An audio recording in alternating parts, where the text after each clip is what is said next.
Ассаламу алейкум, урматтуу көрөрман. Коомчулукта сөз болуп аткан 9%га биз дагы жооп издөө үчүн Кыргызстан мусулмандар дин башкармалыгынын фатва бөлүмүнүн жетекчиси Абибулла Ажы Кадырбердиев менен маек курабыз. Ассаламу алейкум. Кош келипсиз. Биринчи эле суроо ушул 9%дын адал арамдыгы жөнүндө сөз кетип атат да, айрыкчачы. Ошо шарияттагы өкүмү кандай? Ошол тууралуу айтып өтсөңүз эң биринчи 9%дын адал арамдыгы жөнүндө. Рахмат. Бисмиллахир-рахманир-рахим. Алхамдулиллах, вассалату вассаламу аля расулиллах. Чындап эле бир улуттуу маселени козгоп отурасыз. Бүгүн коомчулукта бир топ талкууларга себеп болуп атат. Бул маселенин фикхи негиздерин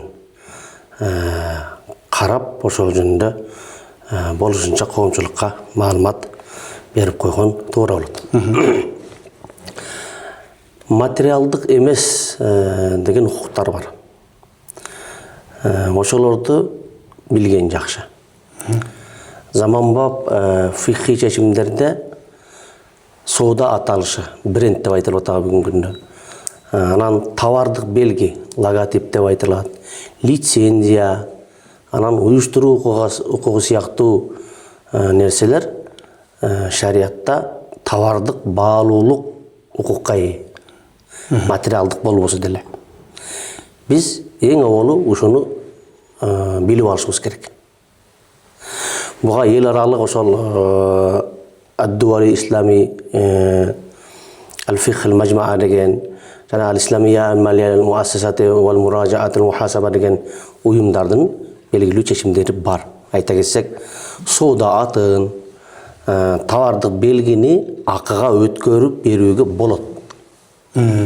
Эгер алдамчылык жана белгисиздик болбосо.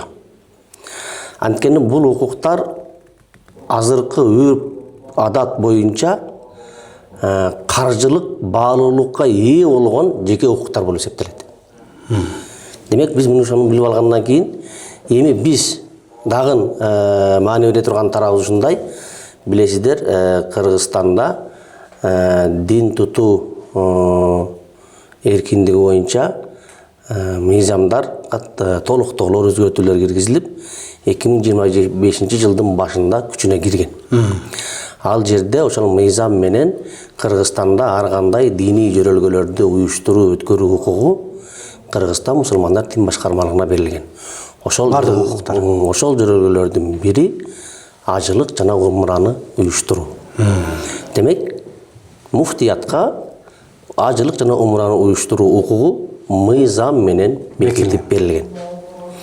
Анан ошол жыл башында күчүнө кирген мыйзам болсо деле, муну талкуулап, жобосун тиешелүү мамлекеттик органдар менен макулдашып, жоболорун бекитип, ары калчап, бери калчап отуруп, анан бул маселени эмне болду? Биз октябрь айында анан умра фирмаларын көзөмөлдөөнү колго ала баштады муфтият.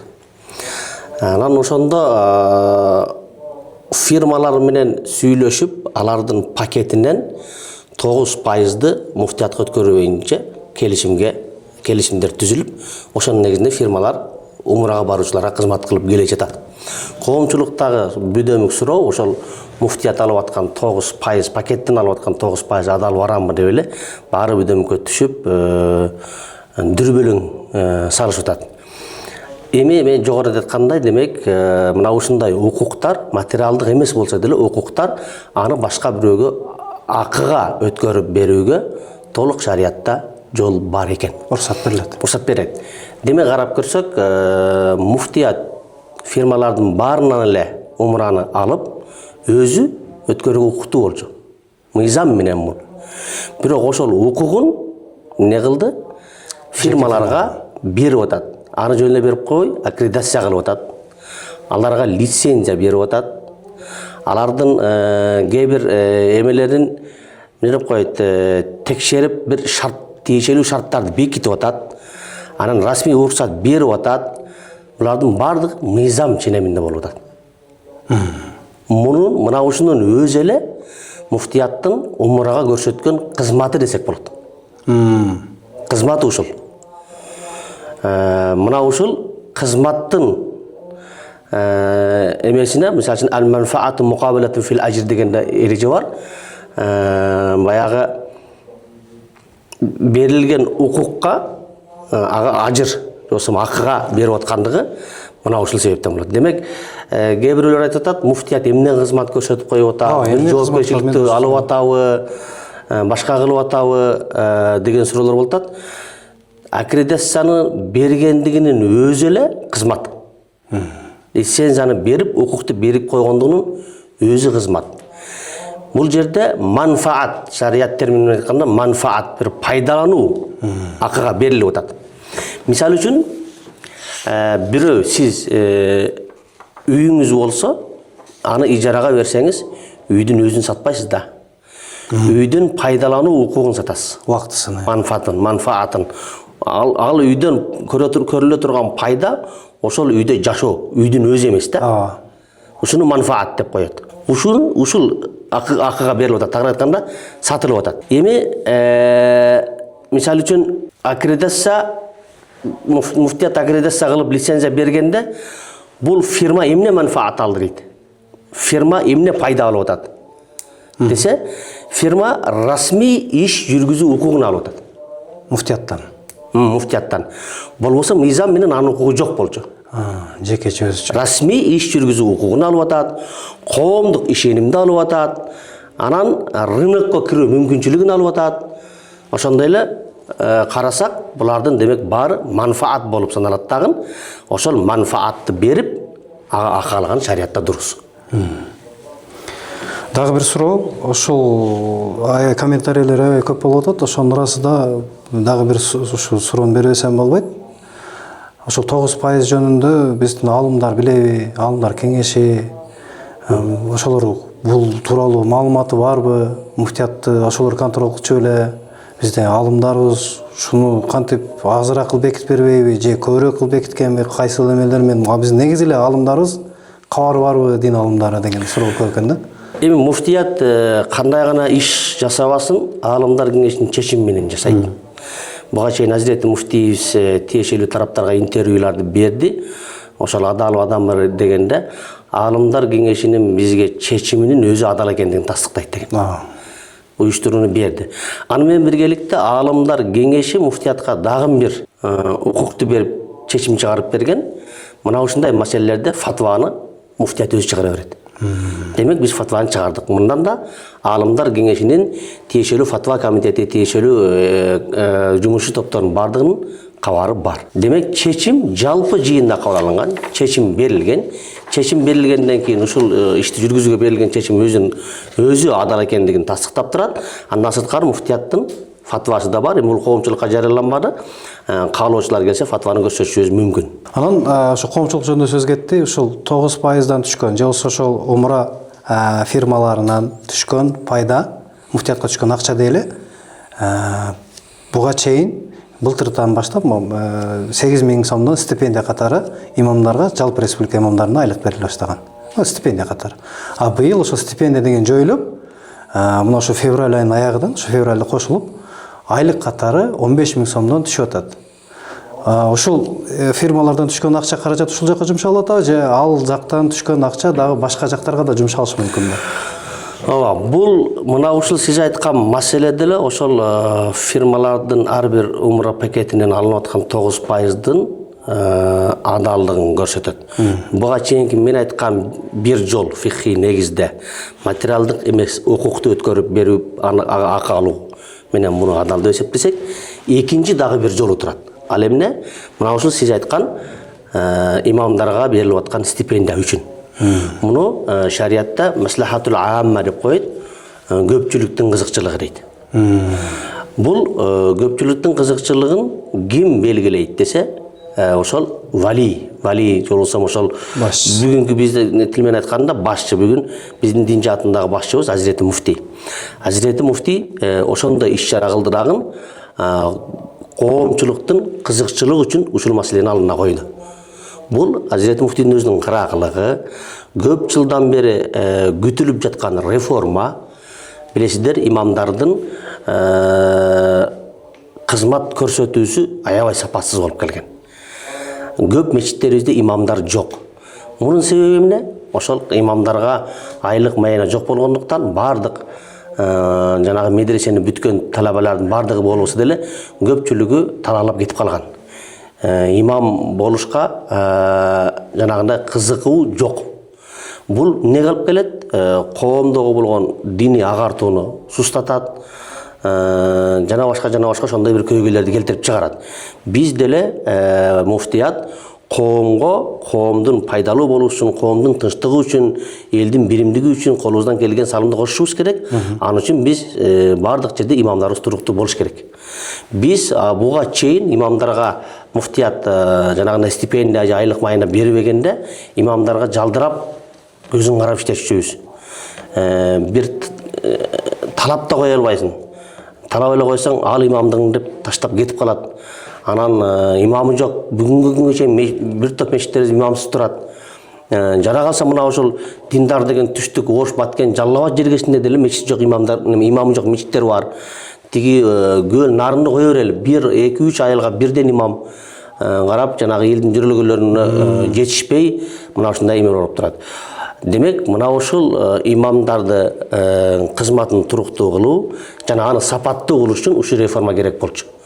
Бул Ажирайт муфтинин реформасы. Демек, ал үчүн ошол муфтияттын өзүнүн укугунан болгон нерседен не кылып атат? Пайда алып туруп имамдарга стипендия берип атат.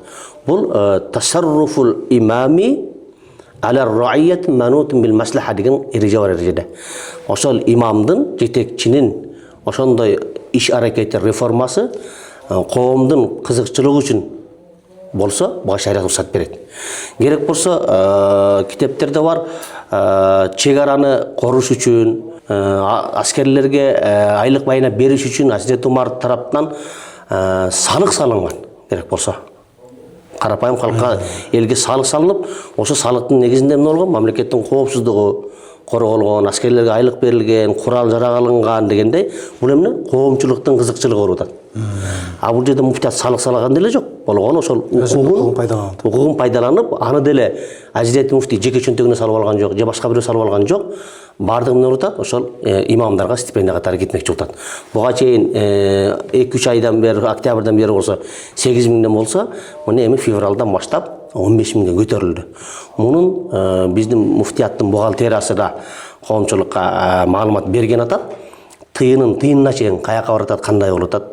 Демек, бул деле ошол муфтияттын умранын ар бир пакетинен 9% алып аткандыгынын адал экендигине экинчи далил бул. Буга чейин айтканыбыз биринчи далил болсо, бул экинчи далил болот. Рахмат. Анан ошо комментарийлерден тапкан суроолорун бере берейин. Көбүнчөсү дагы бир суроо баса берилей турган суроо экен.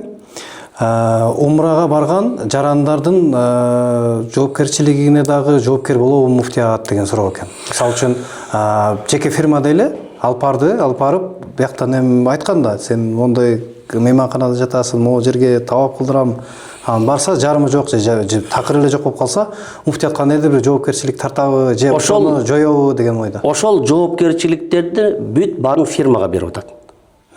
Фирмага берип, ошол фирма менен келишим түзгөндө ошондой шарттар бекитилип атат. Келишимде. Анан ошол шарттар аткарылбаган учурда муфтият ошол фирманын лицензиясын тартып алып коет. Жокко чыгарат. Укугун алып жокко чыгарат. Ал кайра фирма уюштура албай калат умраны. Демек, бул деле кандайдыр бир жоопкерчилик да. Рахмат, ыраазычылык билдирем. Анан дагы бир жыйынтыктоочу суроо. Бизде азыр фатва бергендер көбөйүптүр да. Жарым окуп, же болбосо толук окуп, мындай орто билим бар деп коелу. Ошолор эмнеге таянып айтыш керек? Улууларды угуш керекпи, же башчыларды угуш керекпи? Же китептен караганды угуш керекпи? Ошого да бир жооп болсо айтып өтсөңүз жакшы болмок. Пайгамбарыбыздын хадиси бар. Ажраукум алал фатва, ажраукум алан нар дейт. Тайманбай фатва берген адам, тайманбай тозокко барган адам деген. Демек, анын ары бересин өйдө кылдыгын билбей туруп эле бир нерсени арам же бир нерсени адал деп өзүнчө фатва беришке журат кылган деген мындай бир батынган адам тозокко да ошондой тартынбай кирип кетет дейт да. Бул өтө назик маселе. Андыктан абайлаш керек. Ошол муфтиятта отурган, алымдар кеңешинде отургандар деле оңой адам эмес. алар жете эмес балким 70 өлчөп биргешип атат. Ошол өлкөдөгү бүт мусулмандардын ибаратынын кепилдигин алган, туура аткарылсын башкасын. Демек, жөн жерден болбосо керек. Анан келип, сурап, жакшына мамиле кылып, кайрылса, бардык нерсеге жооп бар буюрса. Ошо 9% менен ар бир адам бар го, умрага кетип аткан, пакет алып аткан ар бир адам менен муфтият келишим түзөбү же фирмабы? Ооба, коомчулукта ушундай түшүнүк бар экен, муфтият ошол 9%ды умрага барып аткан ар бир адам чөнтөгүнөн салып алат, колун салып алат деп. Жок, андай эмес. Муфтият ал келишимди ар бир жаран менен эмес, балким фирма менен түзөт. Фирма ошол өзүнүн пайдасын коюп башка кылып пакетин негиздеп чыгат. Аны ошодон 9% муфтиятка берет. Анан дагы бир түшүнүк бар, пайыз десе эле сүткордук деген түшүнүк болбош керек. Бул пайыз дегени жарымы, 1/1, же болбосо 4/1 дегендей эле сөз. Кыргызстандын 51% аялдар түзөт дегендей эле. Ошентип эле түшүнүп келинген да. Бул сүткордук маселеси таптакыр башка маселе болуп саналат. Эми демек умра менен келишимде ошондой түзүлгөндөн кийин фирма менен. Демек муну фирма менен түзүп атат деп түшүнүш керек, ар бир адам менен эмес деп. Бул кудум кайсы бир учурда бир коомчулукка мындай бир чыгып талкууда болду. Жанагы тамактануучу жайларда кызмат көрсөткөндөрдүн өзүнүн эмеси квитанцияга 15% кошулуп келет эле. Аны ошентип алышат эле. Куду ошондой көрсөткүчү келгендер болуп атат да. Ал жерде демек муфтият жөнөкөй адамдардан эмес, фирма менен сүйлөшүп атат. Муну туура түшүнүш керек. Анан пайыз маселесин да туура түшүнүш керек. Демек муну ошол фирма ар бир өзүнүн зыяратчысына туура түшүндүрүш керек деген маселелер да бар экен да. Ооба. Демек ошол фирмалардан да мындай бир түшүнүктүүрөөгү кайра элге айтса болот да. Бул деген имамдарга стипендия болуп баратат. Жеке адамдын чөнтөгүнө эмес. Сиз деле айылдан чыккан жигитсиз, биз деле айылдабыз, ата-энебиз бар айылда. Мисалы үчүн менин атам айылдагы имамга ыктыра кылып намаз окуйт. Анан ошол имамы менин атама бир жакшылыкты кылса, мындай бир туура жолду көрсөтсө, бул жакшы эмеспи? Демек бардыгыбыздын эле тууган уругубуз, ата-энебиз бардыгы айылда, шаарларда жашайт. Баарыбыз имамдарга муктажбыз. Имамдар бизди туура жолго баштайт. Имамдар өзүнүн жоопкерчилигине так болсо, коомчулукта туруктуулук болот, күнөө азаят дегендей. Мына ушундай эме жактары бар. Бул эмени реформаны колдош керек. Колдоп кубаттаган жакшы. Жанагындай аны кайра тескери карай сүйлөбөй. Азыркы учурда дагы бир ушундай талкуу үстүндө болуп калдык. Сизден сурайын деп атам. Муфтият өкмөттөн эч кандай айлык үчүн же имамдарды колдоо үчүн акча алган эмес азыр. Айлык маселеси. Жок, биз светский өлкөбүз, кабарыңыз бар. Мамлекет эч качан бизди каржылабайт. Же болбосо бир чет элдик бир фонддор деле бизди каржылабайт да. Муну да туура түшүнүшүбүз керек. Чоң рахмат, вактыңыз бөлүп бергениңиз үчүн чоң рахмат. Ишиңизге ийгилик.